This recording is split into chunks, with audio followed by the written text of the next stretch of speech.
خداوند یسوع مسیح جو کہ کل اور یکساں ہیں، اس کے زندہ اور جلالی اور ببرکت نام میں آپ سب کی سلامتی ہو۔ امید کرتا ہوں کہ آپ سب خیر و عافیت سے ہوں گے اور اپنی اپنی روحانی جنگ ہمارے دشمن ابلیس کے خلاف لڑ رہے ہوں۔ آج کے دن ایک بار پھر مسیح یسوع کا جانثار سپاہی آپ کی خدمت میں حاضر ہے تاکہ خداوند یسوع مسیح کا کلام دنیا کے کونے کونے تک پھیلایا جا سکے اور اس کے نام کی منادی دنیا کے کونے کونے تک کی جا سکے۔ جیسا کہ ہم خداوند کے پاک کلام میں سے سیکھ رہے ہیں، خداوند یسوع مسیح کے معجزات جو خداوند یسوع مسیح نے اپنی زمینی زندگی میں کیے۔ ہم نے پہلے 6 معجزے سیکھے تھے۔ آج کے دن ہم خداوند کے پاک کلام میں سے سیکھنا شروع کریں گے 7واں معجزہ جو خداوند یسوع المسیح نے کیا۔ اس سے پہلے کہ ہم آج کے دن 7ویں معجزے کے بارے میں سیکھیں، ہم سب اپنی آنکھوں کو بند کریں گے اور خداوند کی حضوری میں جھکیں گے اور دعا کریں گے۔ ہلیلویا۔ قدوس زندہ آسمانی خداوند، یا خداوند خدا، یا خدایا میں تیری شکر گزاری کرتا ہوں کہ یا خداوند خدا تو نے یہ آج کا دن ایک بار پھر ہماری زندگیوں میں بخش دیا تاکہ یا خداوند خدا تیرے کلام کی منادی کی جا سکے اور یا خداوند خدا تیرے معجزات کو دیکھنے کے وسیلہ سے، یا خداوند خدا ان کو سننے کے وسیلہ سے یا خداوند خدا اپنے ایمان کو مضبوط کیا جا سکے۔ یا خدا پاک روح آج کے کلام کے وسیلہ سے تو تمام سننے والے کانوں کو چھونا اور برکت دینا، یسوع المسیح کے نام سے مانگتے اور پا لیتے ہیں، آمین۔ آج کے دن میرے ساتھ نکالیں خداوند کے پاک کلام میں سے متی رسول کی معرفت لکھی گئی یسوع مسیح کی انجیل، اس کا 8 باب اور اس کی پہلی 4 آیات۔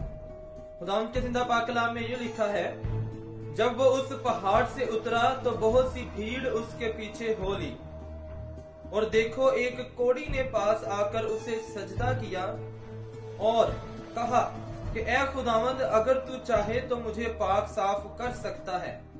اس نے ہاتھ بڑھا کر اسے چھوا اور کہا میں چاہتا ہوں تو پاک صاف ہو جا۔ وہ فوراً پاک صاف ہو گیا۔ یسوع نے اس سے کہا خبردار کسی سے نہ کہنا، بلکہ اپنے تہیں جا کر کاہن کو دکھا اور جو نظر موسیٰ نے مقرر کی ہے اسے گزران تاکہ ان کے لیے گواہی ہو۔ خداوند کے زندہ پاک کلام کے پڑھے اور سنے جانے کے باعث خداوند ہم سب کو برکت دے۔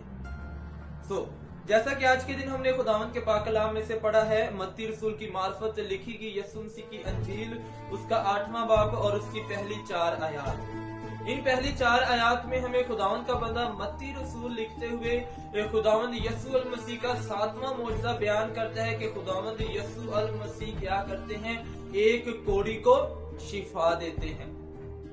جب ہم بائبل مقدس کا مطالعہ کرنا شروع کرتے ہیں تو کیا لکھا ہوا، جب وہ اس پہاڑ سے اترا۔ خداوند کے پاک کلام میں ہمیں خداوند یسوع المسیح کے 3 بڑے خطبے پتہ چلتے ہیں، جو خداوند یسوع المسیح نے 3 بڑے خطبات دیے، 3 بڑے میسیجز دیے۔ ان میں پہلا میسیج، پہلا خطبہ جو خداوند یسوع المسیح نے دیا وہ متی کی انجیل 5ویں باب سے شروع ہو کر 7ویں باب کے اینڈ تک ہمیں وہ پتہ چلتا ہے۔ اور ہمیں کیا پتا چلتا ہے، متی کی انجیل 5واں باب اور اس کی پہلی آیت میں لکھا ہے کہ وہ پہاڑ پر چڑھ گیا اور بیٹھ گیا اور لوگوں کو یوں تعلیم دینے لگا، اور اس تعلیم میں خداوند یسوع المسیح نے مبارک بادیاں سکھائی، شفا کے بارے میں سکھایا، دینے کے بارے میں سکھایا۔ خداوند یسوع المسیح نے سکھایا کہ میں توریت کو ختم کرنے نہیں، منسوخ کرنے نہیں، بلکہ اسے پورا کرنے آیا ہوں۔ یہ ساری تعلیمات خداوند یسوع المسیح نے اس پہاڑ پر بیٹھ کر دی۔ یہ تھا خداوند یسوع المسیح کا پہلا خطبہ، اور بائبل مقدس ہمیں اس چیز کے بارے میں بتاتی ہے۔ اناجیل میں خداوند یسوع المسیح نے 3 بڑے خطبے دیے، اور یہ خداوند یسوع المسیح کا پہلا خطبہ تھا۔ اور پہلا خطبہ دینے کے بعد یعنی کہ جب وہ اس پہاڑ سے اترا تو بہت سی بھیڑ اس کے پیچھے ہو لی، یعنی کہ خداوند یسوع المسیح نے جو کچھ بھیڑ کو سکھایا، جو کچھ ان کو بتایا، جو کچھ ان کو خداوند کے پاک کلام میں سے سمجھایا، وہ تمام کی تمام باتیں بھیڑ کے ذہن میں نقش ہوئی، اور ان کو پتا چل گیا کہ یہی وہ نجات دہندہ ہے، یہی وہ ہے جس کی ہم کیا کر رہے ہیں، انتظار کر رہے تھے۔ اور क्या करते हैं वो लोग वो सारी भीड़ क्या करती है, यस्सु के पीछे चलती है। कि उसके पीछे जाना शुरू होगी, शिफा को लेने के लिए। भीड़ क्या करती है, यस्सु का पीछा करना शुरू कर देती है। और क्या लिखा हुआ है, और देखो एक कोढ़ी ने पास आकर उसे सजदा किया। जब हम बाइबल मुकद्दस का मुतालिया करना शुरू करते हैं तो कोढ़पन ये एक ऐसी बीमारी थी जिसके वसीला से क्या हो जाता था, जिस्म पर जिसे कहते हैं कोढ़ आ जाता था। बाइबल मुकद्दस में हमें पता चलता है कोढ़, कोढ़ी या कोढ़ियों का लफ्ज जो है वो 69 दफा इस्तेमाल किया गया। और पुराने अहदनामा में जिस किसी को भी कोढ़ का मर्ज होता था, कोढ़ी होता था, उसको मसबा पर से उसको लोगों के दरमियान बैठना या फिर खड़े होने की इजाजत नहीं होती थी। और बाइबल मुकद्दस हमें क्या बताती है, और देखो एक कोढ़ी ने पास आकर उसे सजदा किया। ये सजदा, यहाँ पर जो लफ्ज सजदा इस्तेमाल हुआ है, इंग्लिश बाइबल में जब हम इसको पढ़ते हैं तो लिखा हुआ है वर्शिप। और जब हम इसी को अबरानी जुबान में देखते हैं, अबरानी यूनानी में, वहां पर लिखा हुआ है प्रोस्क्यूनॉय। इसका तर्जमा है किस द हैंड्स, यानी कि उस कोढ़ी ने क्या किया, यस्सु के हाथों को आकर चूमना शुरू कर दिया। यहाँ पर जो लफ्ज सजदा इस्तेमाल हुआ, इसका जो मतलब है कि उसने आकर क्या करना शुरू कर दिया, यस्सु के हाथों को चूमना शुरू कर दिया। खुदावंद यीशु मसीह ने, उसने आकर खुदावंद यीशु मसीह से क्या कहा कि ए खुदावंद, अगर तू चाहे तो मुझे क्या कर दे, पाक साफ कर सकता है। अब क्या हुआ, कोढ़ी अपना ईमान यीशु पर ज़ाहिर करता है। वो कहता है खुदाया मुझे पता है कि अगर तू चाहेगा तो तू मुझे मेरे इस कोढ़ से क्या दे देगा, शिफा दे देगा। वो कहता है खुदाया मुझे पता है कि तू मुझे मेरे इस कोढ़ से क्या दे सकता है, शिफा दे सकता है। और यीशु ने क्या किया, यीशु ने हाथ बढ़ाकर उसे छुआ और कहा कि मैं चाहता हूं कि तू पाक साफ हो जा। शरीयत बयान करती थी कि जो कोई कोढ़ी को छूता था या फिर कोढ़ी अगर किसी को छू लेता था तो वो भी कोढ़ हो जाता था, उसको भी, वो भी कोढ़ी का जिसे कहते हैं, उसके जिस्म पर भी कोढ़ आ जाता था। लेकिन जब मेरे और आपके यीशु ने कोढ़ी को छुआ और कहा कि मैं चाहता हूं कि तू पाक साफ हो जा, तो क्या लिखा है, वो फौरन क्या हो गया, पाक साफ हो गया। ये है मेरा और आपका यीशु जो आज भी अजीबो गरीब काम करने की कुदरत और ताकत रखता है। आज के दिन मैं आप सबसे कहना चाहता हूँ, आज के दिन हमारे जिस्म पर चाहे कोढ़ नहीं है, आज के दिन हमारे जिस्म चाहे कोढ़ से पाक है, लेकिन हम रूहानी कोढ़ी बने हुए हैं। आज के दिन हमें यीशु अल मसीह के पास आने की जरूरत है और यीशु से कहने की जरूरत है कि यीशु मुझे पता है कि तू मुझे मेरे इस रूहानी कोढ़पन से पाक कर सकता है। तो यीशु फिर क्या करेगा, यीशु हमारा हाथ पकड़ेगा, हमें छुएगा और कहेगा कि मैं चाहता हूं कि तू क्या हो जा, पाक साफ हो जा।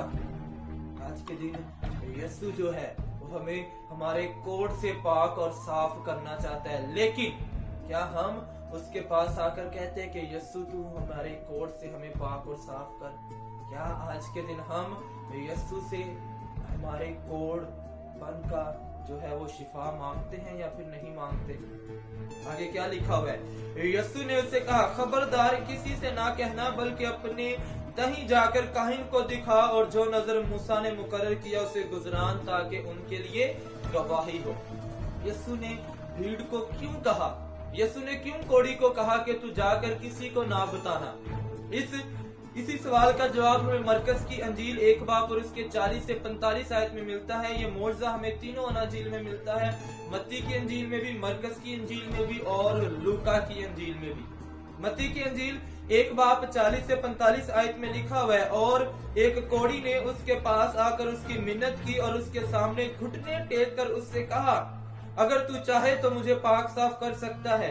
उसने उस पर तरस खाकर हाथ बढ़ाया और उसे छू कर उससे कहा मैं चाहता हूँ तू पाक साफ हो जा, और फील फोर उसका कोढ़ जाता रहा और वो पाक साफ हो गया। और उसने उसे ताकीद करके फील फॉर रुखसत किया और उससे कहा, खबरदार किसी से कुछ ना कहना, मगर जाकर अपने दही काहिन को दिखा और अपने पाक साफ हो जाने की बाबत उन चीजों को जो मूसा ने मुकर्रर की हैं नजर गुजरान, ताकि उनके लिए गवाही हो। लेकिन वो बाहर जाकर बहुत चर्चा करने लगा और इस बात को ऐसा मशहूर किया कि यीशु शहर में फिर ज़हरन दाखिल ना हो सका, बल्कि बाहर बहरान मुकामों में रहा और लोग चारों तरफ से उसके पास आते थे। कोढ़ी ने शिफा पाई तो उसने अपनी जुबान बंद नहीं रखी। वो जाकर मनादी करना शुरू हो गया, खिदमत करना शुरू हो गया कि यीशु ने मुझे शिफा दी है। और लोग क्या करना शुरू हो गए, यीशु के पीछे आना शुरू हो गए, यहाँ तक कि यीशु दोबारा उस शहर में दाखिल ना हो सका। यीशु वराने में गया, वराने में रहा और लोग क्या करते थे, वरान इलाकों में भी यीशु के पास आते ताकि वो उससे क्या पाए, शिफा पाए। लोग यीशु के पास क्यों आते थे?